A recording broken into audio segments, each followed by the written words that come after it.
savait pertinemment que le Coran, lorsqu'il a été révélé en langue arabe, il n'y avait pas encore de grammaire. La grammaire arabe est parue pratiquement presque un siècle après, au 8e siècle.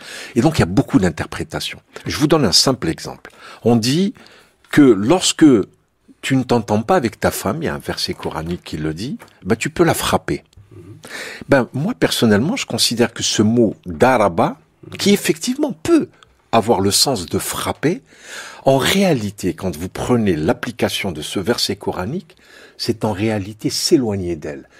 Et je sais que vous parlez arabe, c'est, quand vous parlez de la grève de la faim, on dit darabal rada, je fais la grève de la faim. Si on prend une traduction pour chercher des ennuis, on va dire, il a frappé la nourriture, qui ne veut absolument rien dire.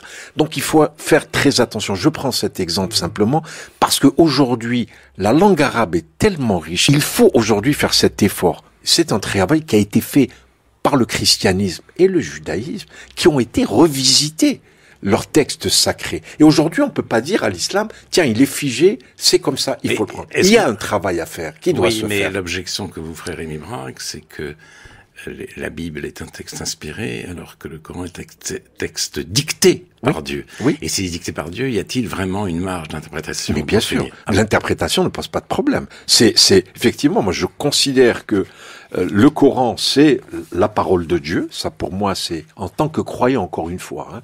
Mais en même temps, elle a été faite en langue arabe. Et moi, je crois que là où il y a un vrai problème, et je crois que c'est valable pour toutes les religions, c'est qu'en fait, Dieu a voulu le bien, et c'est les hommes qui ont instrumentalisé, je dirais, le texte sacré dans toutes les religions pour faire du mal. On sait le patriarcat, comment il a exploité en islam la condition de la femme, alors que, en réalité, le Coran a donné une liberté totale à la femme, puisqu'il considère, il y a un verset qui considère que l'homme et la femme sont égaux. Il n'y a pas de différence entre un homme et une femme. C'est quand même très beau aujourd'hui, lorsqu'on voit la condition de la femme.